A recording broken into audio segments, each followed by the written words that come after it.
Good morning, everyone, and welcome to First Take. I'm Carrie Champion. Why are you laughing? I'm just laughing. I know why you're laughing. We're dressed alike today. Yep, Skip Bayless to my left. It was planned. It was planned. Yep. Stephen A. Smith to my right, virtually. Tell us anything. Tell us anything. Tell us anything. How's Philly, my friend? It's always good when I'm here. I am so excited today. We are about to debate who is the MVP of this show, Carrie or me? Carrie or me? Who you got? Twitter call to action. I think that's good for public consumption, just for entertainment purposes. But everybody in America knows the real answer to that question. And he means him by that. Yeah. Okay, speaking of MVP, on the show today, we're talking no-shows. The predicted number 1 and 2 picks in the NFL draft are not attending the draft. Is something wrong with that? It hasn't happened in over 15 years, so why now? The debate is ahead. Plus, Chris Paul versus Chris Kaman. Was it a shot below the belt? Literally. We discuss it. But first, James Harden provided another MVP-type performance last night with a career high of 51 points in the 115-111 win over the Kings. Harden also tied a career high with 8 3-pointers. The Rockets are now tied with Memphis for second place in the West. Meanwhile, another candidate, you may have heard of him, Russell Westbrook, locked up his 10th triple-double of the season last night, 8th since the All-Star break, joining the likes of Grant Hill and Jason Kidd, who are the only other players to do it since the merger. So, day to day on this show, we ask who is the MVP. Some days it's Russie, some days it's Harden, some days it's Curry. Stephen A. Smith, let's start with this with you. Who do you have for MVP? Skip, you're going to be very appalled by my answer, but I'm going to give it to you anyway. If it were up to me and I was forced to give a vote today, I got to admit to you, I'd have co-MVPs in the league with Steph Curry and James Harden. I couldn't pick one over the other. Steph Curry's the best player on the best team in the league this year. And on top of it all, there's been 16 times where he hasn't even played in the fourth quarter, and he's still averaging 23 a game and about 8 assists. He's been absolutely sensational. But in the case of James Harden, I've gotten to the point where I think it would be an absolute crime not to give this man the vote because he hasn't had Dwight Howard for most of this season. You can barely name some of the other individuals on the squad with him. This dude is one of the leading scorers in all of the NBA. He averages better than 26 a game. This dude has been carrying the Houston Rockets, and in a Western Conference that we all deem considerably tougher than the Eastern Conference.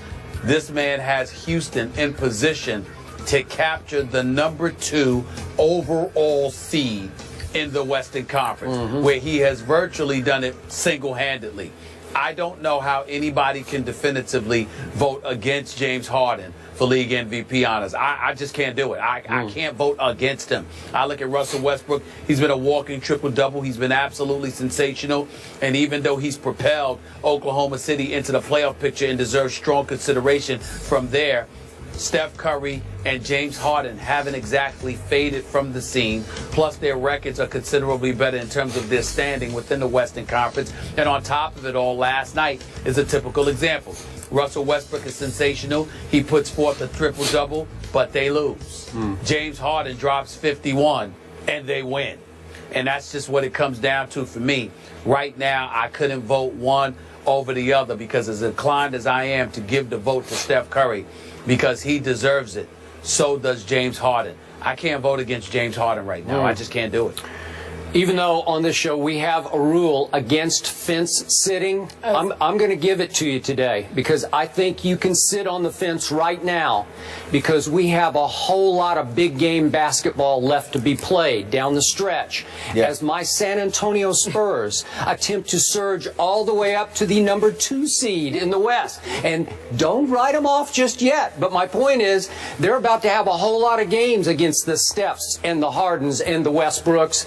A lot of big stage MVP performance type games, and we'll see how everybody fares. So now I got to give my prisoner of the moment, and in this case it works. It applies because you have to be prisoner of last night's moment. My take from last night was Russell Westbrook had the late game opportunity to surge ahead in the MVP race, but he missed a corner 3 that could have tied the game late in the shootout against Dallas and Oklahoma City.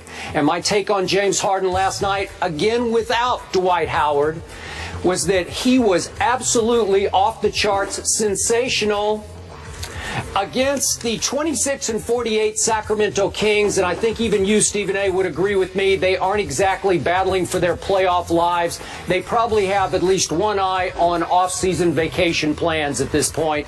I'm just guessing on that. So now, Steph last night had the night off. So again, he's out of sight, out of mind. And I appreciate you including him in your co-MVP because I think he deserves that much credit at this point. But he is about to play pretty big stage games, interesting games at Dallas, and then Sunday night at San Antonio. Let's see what kind of show Steph puts on. Because, again, back to Westbrook last night, it was very interesting what happened at the end of the game. Russell Westbrook missed a three-point shot, ran down his own rebound, which is just mind-blowing to me, as he registered yet again another triple-double. What's he have now? 8 since the All-Star break? 10 total. Rarefied air he's in. Russell Westbrook then takes the ball to the other three-point line in the corner and pulls a classic Russell Westbrook. He goes straight up and shot it from 3. At that point, he was 2 out of 10 from 3, Stephen A. And in the fourth quarter, he was at that point 0 for 4 and obviously proceeded to become 0 for 5 in the fourth quarter. Anthony Morrow, who was 6 out of 9 from 3, just crazy hot in that shootout, is basically like on the wing waving for the basketball. And Russell said, nope, I'm going to shoot this. Is that ego? Is that Russell trying to win another MVP like the All-Star MVP? Or is it just Russell saying, no, I'm the leader of this team. I'm going to take the big shot. However you want to slice it, I'm not going to condemn him for it because I admire Russell for having the guts to say, nope, I'm going to shoot this shot. And he missed it. If it goes in, we're leading the show with this, right? We're talking Russell Westbrook over James Harden, I think, because it was a hellacious shootout. Won finally by Chandler Parsons with a fall-away jump shot. Go ahead. Couple of things. Number one, I didn't think Morrow was open. There was somebody in position to intercept the pass in the event that he got I don't know, intercept, but he might have been. There was somebody closing. Well, you got to remember. You got to remember where Russell Westbrook was. Initially, he was at the top of the key. Morrow was to his right. He had a defender next to him. He wouldn't have made that pass. Then when he missed the shot and got the rebound, he was on the opposite side of the court, so he certainly couldn't make that pass. But let me go back to the point about comparisons between a James Harden and a Russell Westbrook. Skip, they're both averaging 27.6 a game. Yep. Identical. James Harden shooting 44% from the field. Russell Westbrook shooting 42% from the field.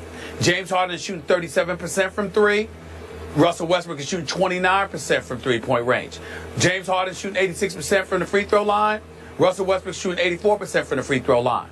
You look at all of those stats, they're all in James Harden's favor with the exception of assists, and he's averaging about 1 less assist per game. But again, he's not playing with Dwight Howard, just like Russell Westbrook hasn't been playing with Kevin Durant, and he's got them in position to be the number 2 overall seed in the Western Conference. As much as I love me some Russell Westbrook, and boy does he deserve the consideration that he has gotten, I cannot give him the edge over James Harden.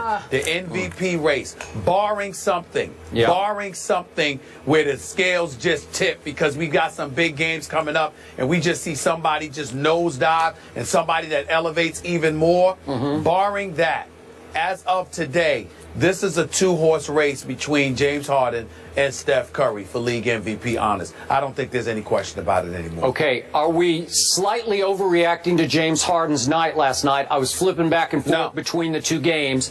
He was being guarded at various times by Ben McLemore, Stauskas, McCallum. Really? I mean, shouldn't he have put up maybe 55? But maybe we're underselling him. That's you. I'm not going by the 51 points. I'm going by the fact that they're in position to capture the number 2 overall seed. Okay. With James Harden leading the way. That's what I'm looking at. I gave those stats. Those stats that I just gave ain't for one game. They're for the season. Okay. I think you just talked so loudly our lights went out. You just blew the bulbs. See, the lights are dark over Skip. I'm a little shady over here on the left side, and I'm not that tan, actually. How was I talking loudly? Well, first of all, they cut the lights out because without me, why have bright lights on? You knew. I mean, why do they need bright lights on? I mean, come on, man. He's still in full shine on his face, amazing. and I'm over here in the shadows. The bright lights need to be aimed at me. You are the patriarch of the show, but the bright lights need to be where they are. You just sabotaged my lights, but that's okay because the show must go on, and I'm going to keep talking here because I'm going to finish this up. You're talking basketball. Yes. The lights always mess up when you're talking basketball. Catch the hit. Here's my final basketball point. Here's what I want to drive home. Go ahead. James Harden has upcoming games at Dallas, then on Sunday at Russell Westbrook. I'll be watching that. I think a lot of us will be. Then James Harden has games on April 8th and 10th against my San Antonio Spurs. Not back-to-back. There's a day in between. One in San Antonio, skip a day. One in Houston. Those are big games, big stages. Let's see how he does because Russell Westbrook finishes at Memphis. Then the game I just talked about, Houston at home. Then San Antonio at home and in Oklahoma City against Russell. And then Portland against Russell at home. These are big games that we can sit back and say, hey, I think the MVP race, and this is a beautiful thing because we have 3 rising superstars who have not really been in MVP races before. And what a great battle this is going to be to the wire. I think it's just getting started. Well, Stephen A. says something special has to happen in order for him to divert from his 2 co-MVPs. You think it's just getting started? Yep. All right. Did you see that line? Death, taxes, Spurs in the postseason? Those are all the things that are for sure to happen? Some unbelievable number of, what is it, in a row? 18 in a row, and it's something like, I don't know what it is, 34 out of 35 or... Your boys. Yeah, they're back. They're back. All right, so let's stay with the NBA, shall we?